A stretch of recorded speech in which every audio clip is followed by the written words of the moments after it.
Кабинет психолога. Здесь работают два психолога на казахское русское отделение. Психологи первой и второй категории. Жанаргуль Раскалиевна и Виктория Александровна. Вот такой кабинет, полностью оборудован. Имеется раздаточный, дидактический, настольный, тактильный, любой сложности материал для индивидуальной работы, для групповой работы, для мониторинга, для диагностики. Имеется полностью обширная база.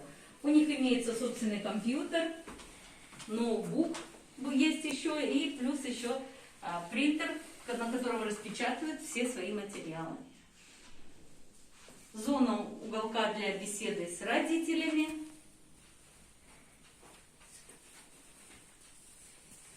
Зона уголка.